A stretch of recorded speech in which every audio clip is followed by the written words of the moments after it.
Hello everyone, Sharpeter43 once again bringing you all week 9 of the IBL D-League.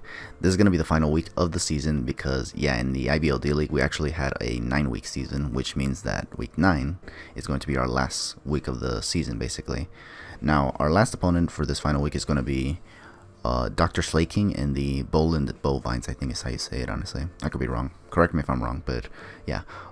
So this guy, let's just say that this fella is actually one of the toughest opponents that I've actually battled this season. Reason being is just because, for one thing, he's a good battler, and second of all, he's actually got a very, very unpredictable draft here, actually, because he has Greninja, he has Mega Pinsir, he has Rotomo, he has Tapu Koko, Kyurem Black, and the Gastrodon. Now, I definitely didn't predict him to bring Rotomo, and in all honesty, even Kyurem Black, maybe even Greninja as well. Greninja I could see him bringing, but not so much the Kyurem Black. Kyurem Black and Rotomo, because Rotomo can be handled by Nidoking, which I brought, and the Kyurem Black, if it's not Scarf, gets easily eaten up by Mega Gallade. So because of that, I didn't think he'd bring it, honestly. And maybe, yeah, and like I said, maybe the Greninja as well, I kind of didn't see him bringing just because I felt like he had Mega Pinsir to, I don't know, do stuff. Like, do a lot of hard hitting and whatnot, because I think that's usually what Greninjas do anyways, unless he just wants to set up like spikes or something, I don't know. But yeah, anyways, so I didn't predict a lot of what he brought this time around. He actually did throw me off quite a bit. I was more so expecting his Scizor or Uxie to come in, because those things hit a lot harder. Well, Uxie is just bulking, can set up hazards and just go for all kinds of shenanigans like screens and all that stuff. So, but he didn't end up bringing it, so now I just have to hope I don't get like thrown off by anything that he has on this team, honestly. Okay, so but before we get into the battle, it should be noted that this battle that we have here is also very, very important, because we're currently actually, like, we both have the same win-loss record and differential, and whoever wins between us gets to advance to the top 2 seeding, because there's still one slot left for a second seeding, basically. Now, what's important about the top 2 seeds is just that when making the playoffs, you actually don't have to do the quarterfinals. You just do semifinals and finals if you actually advance from semifinals, which is kind of what we want to do. We want to actually see if we can win this battle and just get the first round bye, because that's actually what happens when you miss out on the quarterfinals. You get the first round bye, you don't have to do quarterfinals, and we could just wait in the semifinals, so we can, you know, like, just not strain ourselves too much, you know, because when you have to do another battle extra, it just kind of feels like your chances of winning the next round is very limited, you know. But that's just me, honestly. That's just how I think sometimes. But yeah, so obviously because of that, we definitely want to try to win. I'm not gonna get too much into my team, honestly, just because it's kind of more or less the same as what I've been bringing in the previous weeks anyway, so you should kind of already figure out how that all works and whatnot, honestly. But anyways, let's get into the battle right now, because I'm actually dying to get this battle out of the way right now. So yeah, here we go. We're gonna be battling your boy Matthew. I don't know why his name is Matthew, but yeah, either way, we're gonna lead off with Galvantula. I was gonna say Greninja. No, he leads off with Greninja. I lead off with Galvantula, and I believe I go for the Volt Switch right here. He could have gone for literally anything just to break the potential sash that I may have on this Galvantula, which I do, by the way, and like, you know, just weaken me. But no, he just decided to switch out because he doesn't want to take the damage from the Galvantula, which is understandable, obviously. So he switches in the Tapu Koko because this resists. It does give me the boost from Electric Terrain, but I think the reason he didn't send out Gastrodon was because he was afraid of Giga Drains or Energy Balls, honestly. So that would be kind of bad for him. So yeah, he did a fine play in switching Tapu Koko.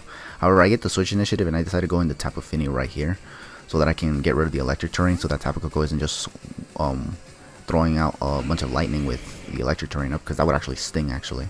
So here I'm gonna now hard switch into Nidoking, predicting him to want to go for a Volt Switch, trying to get damage on Tapu Fini, even though the Electric Terrain is gone. But he actually ends up just going for the U-turn instead, which is actually kind of annoying, because now he gets switch initiative, and now he's gonna send out Greninja on my Nidoking, basically, which sucks because I don't really have much for this Nidoking or for this Greninja. Actually, I do. It's just that I can't outspeed it, and this thing can hit me with a Hydro Pump.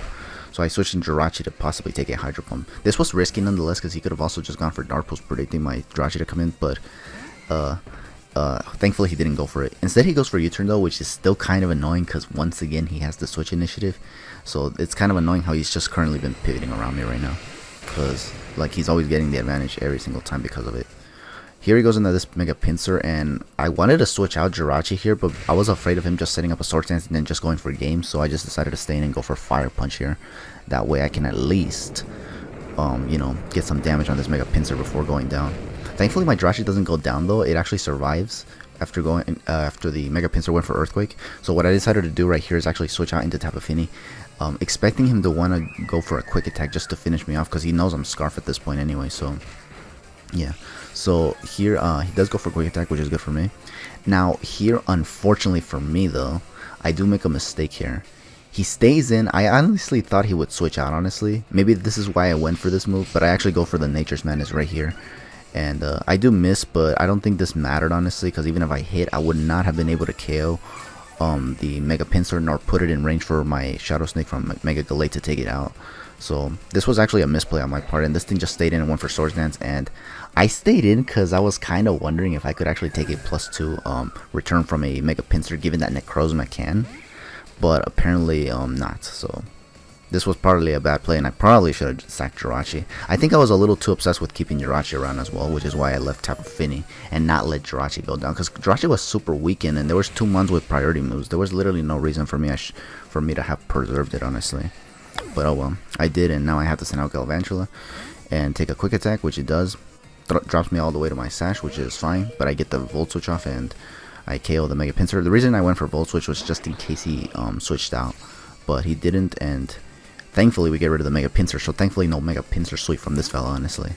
But now he's going to bring out the Greninja as I send in Jirachi from the Volt Switch, and I'm forced to switch out yet again because I was afraid of the Water Shuriken coming in here, given that he sent out Greninja as soon as he saw Jirachi.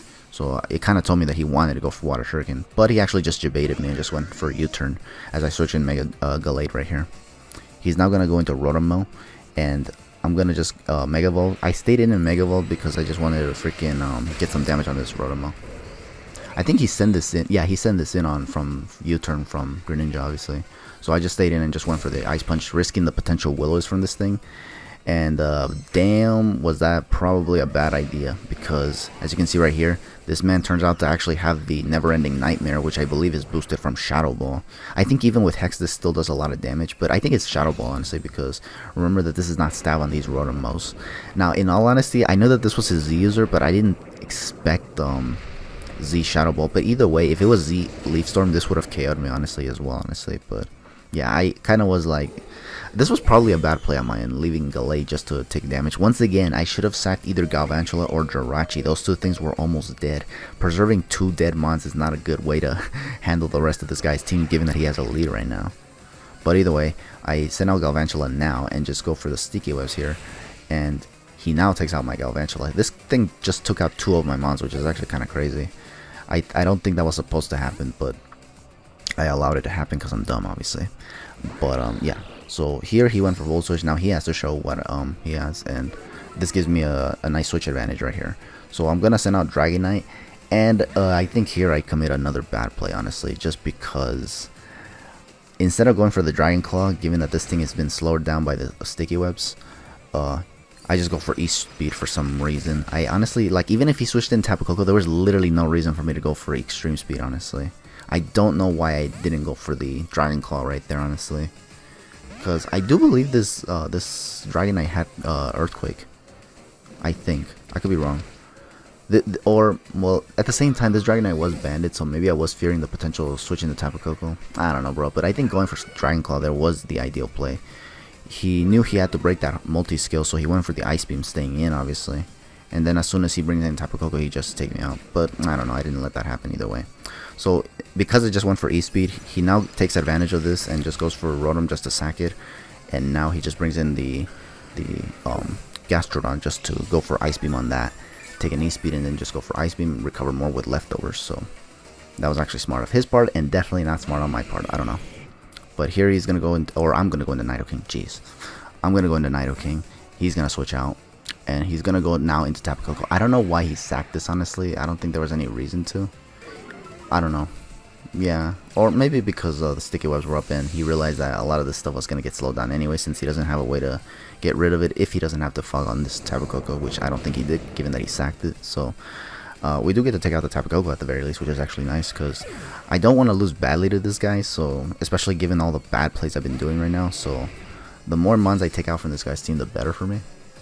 So he's now going to send out the Kyurem Black, and I was hoping that after Sticky Webs I'd be able to outspeed it, but given that he's Scarfed, he's still going to be able to outspeed, honestly. So he's just going to take me out with an Outrage, because yes, stab Outrage from a Kyurem Black definitely hurts.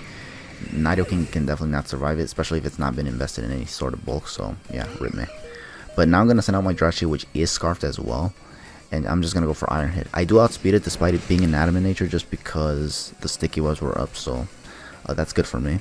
I do get the flinch as well, so this guarantees that I get another KO on the Kyurem Black, which is good for me, because I definitely did not want to go down like that badly, honestly. I know I played badly and probably deserved to lose badly, but I still don't like to lose badly, honestly. That's just me, honestly. But either way, I take out his Kyurem Black, and now he sends out the Gastrodon. I'm not sure why, because he could easily send out Greninja and just Water Shuriken me, honestly. Unless he doesn't have Water Shuriken on his Greninja.